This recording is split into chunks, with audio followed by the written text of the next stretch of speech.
아버지 감사합니다. 또 주일 새벽을 맞아서 사랑하는 종들이 이 새벽에도 힘써 모여 예배의 단을 쌓고 혹은 가정에서 깨어 함께 마음을 모두어 예배의 단을 쌓는 이들이 더러 있는 줄 압니다. 하나님께서 중심을 받아주시고 또 참여하는 자들마다 은혜와 복을 주시고 하나님을 늘 사랑하고 섬기기를 좋아하고 힘쓰며 애쓰는 자들마다 하나님께서 더욱 큰 은혜와 평안을 주시고 복을 주셔서 이 세상 사는 동안 하나님의 은혜가 아니면 저희가 살 수 없음을 아오니 주여 주의 은혜로 살며 우리의 육신은 연약하오니 주의 은혜로 평안 주소서. 심령의 평안과 안정 또 몸의 건강을 주시고 더하시고 또 혹은 연약이 있어도 회복케 하시고 또 지켜주시고 또 경제도 하나님께서 지켜주셔서 거기에 너무 주님 마음이 약해짐이 없게 하여 주시고 우리의 가정도 주의 손에 다 의탁하여 싸우니 긍휼히 여기시사 하나님의 가장 선하신 뜻대로만 지도하여 주시고 또 주어진 현실을 달게 감당하는 힘을 저희에게 주시고 믿음을 주시기를 원하고 이 새벽에도 하나님께서 은혜를 주셔서 성경 말씀을 읽는 즐거움을 주시고 또 조금 해석하며 함께 나눌 수 있는 힘을 주시고 은혜를 주시기를 원하옵고 감사하며 오늘도 주일 집회가 이 어려운 때에도 하나님의 은혜로 모이기를 힘쓰고 또 모일 수 있는 자들이 모이고 모이지 못하는 자들이 온라인으로 주님 함께 예배드리기를 힘써서 믿음이 위축되거나 연약하여지지 않고 늘 주께로 한 걸음씩 가까이 나아가는 그런 모든 권속들, 모든 믿음의 가족들이 되게 하여 주옵소서. 헌금하는 심령도 받아 주옵소서. 예수님의 이름으로 기도합나이다. 아멘. 아멘.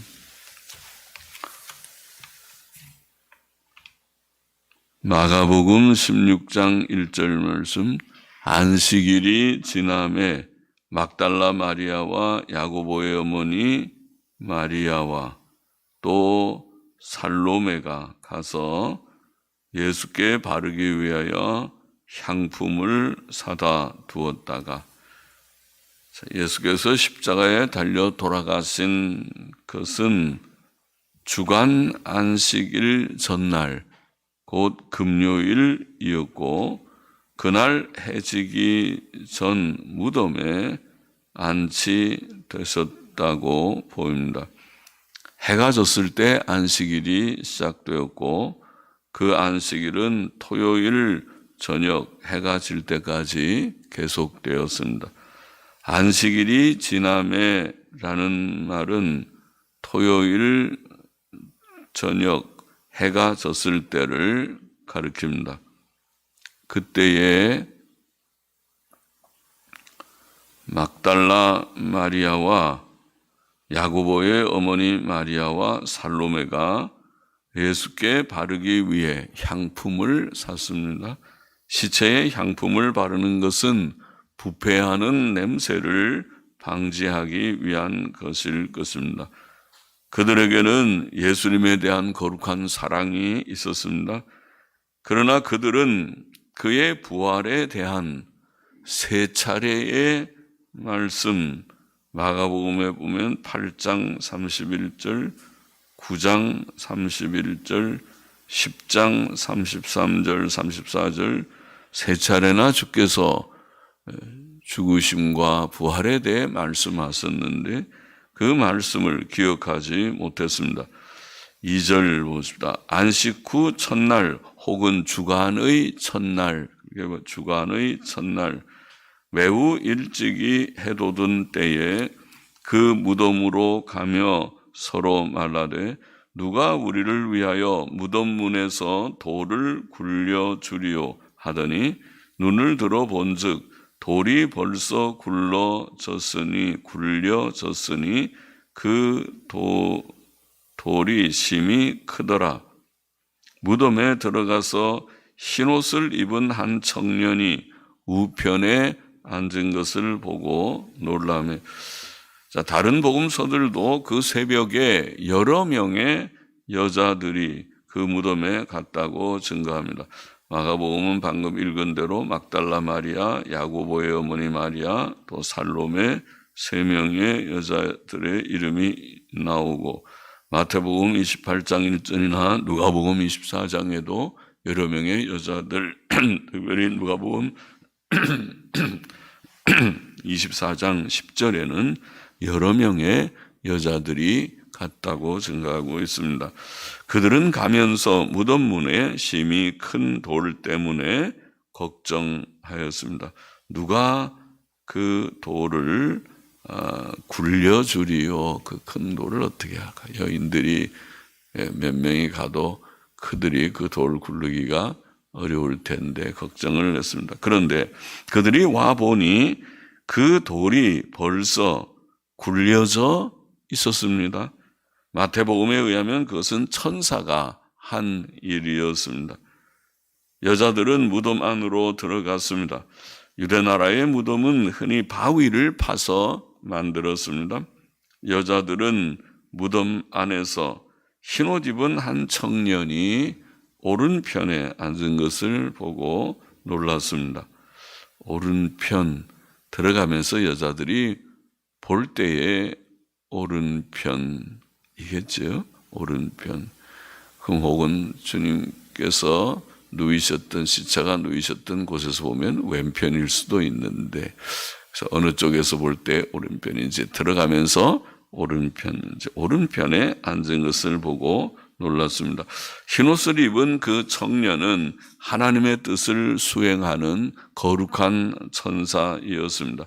마태복음은 주의 천사가 하늘로서 내려와 돌을 굴려내고 그 돌 위에 앉았는데 그 형상이 번개 같고 그 옷이 눈같이 희었다. 그렇게 증거했는데 바깥에서도 입구에서도 천사가 있었다고 증거하고 있죠. 그 천사인지는 몰라도 무덤 안에도 천사가 오른편에 앉아 있었습니다.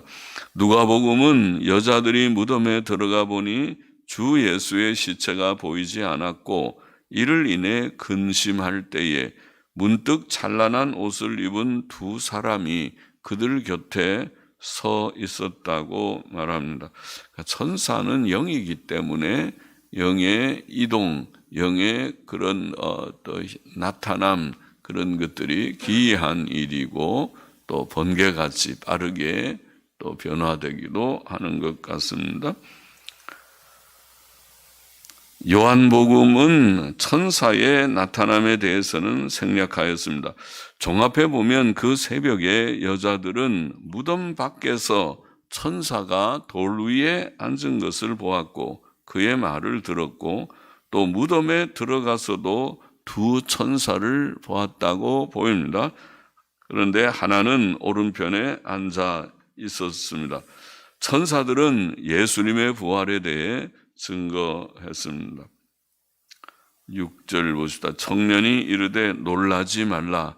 너희가 십자가에 못 박히신 나사렛 예수를 찾는구나. 그가 살아나셨고 여기 계시지 아니하니라. 보라 그를 두었던 곳이니라. 그가 살아나셨다. 그는 일으키심을 받았다. 그런 뜻인데요. 그는 일으키심을 받았다. 하나님께서는 십자가에 죽으신 아들 예수 그리스도를 3일 만에 다시 일으키셨습니다. 다시 살아나게 하셨습니다. 그의 시신을 안치했던 그 자리에는 그의 시신이 없었습니다. 부활하신 주께서는 그 무덤을 떠나셨습니다. 무덤이 빈 것은 그가 살아나셨기 때문입니다. 예수님의 무덤은 제3일에 비었습니다. 여자들은 천사들의 증거를 듣고 예수님의 빈 무덤을 확인하였습니다. 그것은 환각 현상이 아니었습니다. 환각은 여러 사람이 동시에 볼 수 없습니다. 그러나 여러 명의 여자들이 천사의 증거하는 말을 들었고 그 빈 무덤을 확인하였습니다. 또 제자들이 예수님의 시신을 훔쳐갈 가능성은 전혀 없었습니다. 왜냐하면 그 무덤은 심히 큰 돌로 막았고 파수꾼들이 지키고 있었고, 마태복음 27장 64절에 보면 그렇죠. 또 제자들은 죽음이 두려워 주님을 버리고 도망친 자들이었기 때문입니다. 또 그 시체를 훔쳐가 숨겨둔 후 그가 부활하였다고 용기 있게 거짓말을 한다는 것은 전혀 상상할 수 없는 일입니다. 그의 무덤이 비었다는 사실은 그가 부활하셨다는 것 외에는 달리 설명할 수 없는 일이었습니다. 예수님의 빈 무덤은 그의 나타나심들과 더불어 그의 부활에 대한 강력하고 확실한 증거입니다. 사복음서가 증거하는 첫 번째 강한 증거가 빈 무덤입니다. 무덤이 비었다. 여자들이 확인한 빈 무덤입니다. 7절 보십시다. 가서 그의 제자들과 베드로에게 이르기를 예수께서 너희보다 먼저 갈릴리로 가시나니 전에 너희에게 말씀하신 대로 너희가 거기서 배우리라 하라 하는지라. 여자들이 심히 놀라 떨며 나와 무덤에서 도망하고 무서워하여 아무에게 아무 말도 하지 못하더라. 예수께서는 전에 내가 살아난 후에 너희보다 먼저 갈릴리로 가리라고 말씀하셨었습니다. 그들이 처음 전도자로 부름을 받았던 그 갈릴리에서 제자들은 부활하신 예수 그리스도를 배웠고 전도자로서의 사명을 재확인하게 될 것입니다. 여자들은 심히 놀라 떨며 나왔고 무덤에서 도망하고 무서워하여 아무에게 아무 말도 하지 못했습니다. 누가복음은 그들이 이 모든 것을 11 사도와 모든 다른 이에게 고했다고 증거하였습니다. 여자들은 아마 처음에는 놀라 무서워서 아무 말도 하지 못했으나 얼마 후 그 모든 일을 증거했던 것 같습니다. 9절 보십시다. 예수께서 안식 후 첫날 이른 아침에 살아나신 후 전에 7 귀신을 쫓아내어 주신 막달라 마리아에게 먼저 보이시니 마리아가 가서 예수와 함께 하던 사람들의 슬퍼하며 울고 있는 중에 이 일을 고하매 그들은 예수의 살으셨다는 것과 여기에 살으셨다는 언어의 말은 살아계신다. 그러니까 부활하셔서 지금도 살아계신다. 예수님이 죽고 마신 것이 아니라 부활하셔서 지금 살아계신다. 살아계신다는 말입니다. 살아계신다는 것과 마리아에게 보이셨다는 것을 듣고도 믿지 아니하니라. 자, 한글 개역성경 마가복음 16장 9절부터 20절에 괄호가 쳐 있고, 그렇죠? 9절부터 괄호가 대괄호가 쳐 있지. 본문 아래에는 작은 글씨로 어떤 사본에는 9절부터 20절까지 없음이라고 쓰여 있습니다. 이것은 4세기에 쓰여진 2개의 헬라어 사본들인 바티칸 사본과 신의 사본에 근거해 성경 원본의 본문을 추정한 잘못된 이론에 의한 설명입니다. 그러나 9절부터 20절의 본문은 절대 다수의 헬라어 사본들과 2, 3세기에 기원한 고대의 역본들인 라틴어, 옛 라틴어 역본, 또 수리아어, 옛 수리아어 역본, 또 콥트어는 옛날 애굽어인데 옛날 애굽어 콥트어 역본들에 의해 확증된 본문으로서 확실히 신약 성경 원본의 본문입니다. 그래서 가로를 없애야 됩니다.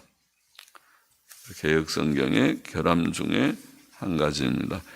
예수께서는 주간의 첫날 곧 일요일 이른 아침 부활하신 후 막달라 마리아에게 먼저 보이셨습니다. 요한복음에 의하면 마리아는 무덤 밖에 서서 울다가 굽으려 무덤 속을 들여다 보았습니다. 그런데 그는 거기에서 흰옷 입은 두 천사를 보았고 잠시 후 그의 뒤에 서 계신 예수님을 보았습니다. 그는 가서 예수님과 함께 하던 사람들이 슬퍼하며 울고 있을 때 이 일을 고하였습니다. 그러나 그들은 예수께서 살아 계신다는 것과 마리아에게 보이셨다는 것을 듣고도 믿지 않았습니다. 12절 보십시다. 그 후에 저희 중 두 사람이 걸어서 시골로 갈 때에 예수께서 다른 모양으로 저희에게 나타나시니 두 사람이 가서 남은 제자들에게 고하였으되 역시 믿지 아니하니라. 누가복음은 이 일을 자세히 증거하였죠. 누가복음 24장 13절 이하에 자세하게 기록된 사건이죠. 그들은 여기에 언급한 두 사람, 그들은 예루살렘에서 약 11km 떨어진 엠마오로 가고 있었고, 그래서 엠마오로 가는 두 제자, 잘 아는 얘기죠. 그 중 한 사람의 이름은 글로바이었습니다. 아마 글로바 부부이었는지도 모르겠는데 글로바이었습니다. 다른 모양으로 저희에게 나타나시니, 다른 모양으로라는 말은 부활 전의 모습과 다른 모습으로라는 뜻일 것입니다. 그 제자들이 처음에는 예수님을 알아보지 못했으니까, 전과 똑같은 얼굴이라면 금방 알아봤을 텐데, 아유 예수님 그렇게 알아봤을 때인데, 부활하신 예수님은 부활 전의 모습과 다른 모양이셨습니다. 부활하신 예수님의 모습은 시간과 공간을 초월하는 영화로워진 모습이었다고 보입니다. 그 제자들은 길에서 주님을 만나 이야기하며 동행하다가 날이 저물어 한 곳에 유하러 들어가서 음식을 먹을 때 예수님을 예수님으로 알아보았습니다. 아, 예수님이구나. 예수님은 그들의 눈이 열려서 예수님을 그들이 알아보았습니다. 그들은 즉시 다시 예루살렘으로 돌아가 예수님을 알아보자 예수님께서 그들에게서 떠나셨다. 떠나셨다. 그들은 즉시 다시 예루살렘으로 돌아가 그 사실을 고했습니다. 너무나 확실한 일이었기 때문에. 그러나 예수님은 시공을 초월하는 그런 변화된 몸이 분명하셨습니다. 그러나 그들이 예루살렘에 올라가 그 사실을 고했지만 다른 제자들은 역시 주님의 부활을 믿지 않았다. 지금 믿지 않았다. 두 번이나 막달라 마리아의 말을 믿지 않았다. 또 엠마오로 가던 두 제자에게, 시골로 가던 두 사람의 증거를 믿지 않았다. 14절 보십시다. 그 후에 11 제자가 음식 먹을 때에 예수께서 저희에게 나타나사 저희의 믿음 없음과 마음이 완악한 것을 꾸짖으시니. 그렇죠? 제자들이 무슨 거짓말을 하겠어요? 막달라 마리아가 거짓말을 하겠는가요? 그 말을, 진실하게 봤다고 하는 말을 진지하게 좀 생각하고 그거를 믿어야 되지 않겠는가. 그런데 믿지 않았다. 저들의 믿음 없음과 마음이 완악한 것을 꾸짖으시니 이는 자기의 살아난 것을 본 자들의 말을 믿지 아니함일러라. 주님께서는 11 제자가 함께 모여 음식 먹고 있었을 때에 나타나셔서 그들의 믿음 없음과 마음이 완악함을 책망하셨다. 그것은 그들이 자기의 살아난 것을 본 자들의 말을 믿지 않았기 때문이라. 그렇게 돼서 제자들은 여자들이 전한 천사의 증거나 빈 무덤의 증거를 믿지 않았고 막달라 마리아의 증거도 믿지 않았고 엠마오로 갔던 제자들의 증거도 믿지 않았습니다. 그들은 이성과 상식과 경험을 앞세워 예수 그리스도의 부활의 기쁜 소식을 부정하고 불신하였습니다. 그것은 주 예수 그리스도께 책망받을 불신앙이었습니다. 오늘 우리는 어떤지, 우리는 하나님의 말씀, 성경의 이 많은 증거들을 아멘, 아멘, 내가 참으로 믿습니다 하고 굳게 그 말씀을 붙들고 믿고 있는지 다 믿게 되기를 바랍니다. 본문의 교훈을 정리해 보십시다. 첫째로 예수께서는 십자가에 달려 죽으셨고 무덤에 묻히셨으나 제3일에 부활하셨다. 이것이 복음서들의 증거죠. 부활하셨다. 부활하셨다. 이것은 역사적 사실입니다. 그의 무덤은 비었다. 빈 무덤 비었다. 그는 다시 살아나셨다. 그 새벽에 천사들은 그의 부활과 빈 무덤을 증거했고 여자들은 주께서 3번이나 하신 자신의 부활에 대한 말씀을 기억하지 못하고 거기에 갔다가 빈 무덤을 확인했습니다. 우리는 예수 그리스도의 부활을 믿고 장차 우리도 예수님처럼 부활할 것을 믿습니다. 굳게 믿읍시다. 예수님의 부활하셨다. 할렐루야다. 부활하셨다. 둘째로 예수 그리스도의 부활은 그가 하나님의 아들 그리스도이심을 증거합니다. 예수님의 부활은 참 중요합니다. 그것은 예수님을 하나님의 아들 그리스도로 믿는 모든 성도의 믿음의 근거이기 때문입니다. 예수께서 행하신 모든 기적들은 그가 하나님의 아들 그리스도이심을 증거하지만은 그가 죽은 지 3일 만에 부활하셨다는 사실은 마지막 확실한 증거입니다. 예수 그리스도의 대속의 죽음과 부활은 기독교 신앙의 기초이며 전도의 원동력이고 성도들의 부활 소망의 근거가 됩니다. 우리는 예수 그리스도의 부활과 그가 지금도 살아계심을 확신하고 또 부활에 근거하여 예수께서 하나님의 아들 그리스도 되심을 우리가 확신하고 증거하는 우리가 되어야 하겠습니다. 셋째로 예수께서는 오늘 본문에 그의 부활을 증거하는 자들의 말을 믿지 않았던 제자들을 책망하셨다. 그렇게 되어 있어요. 책망하셨다.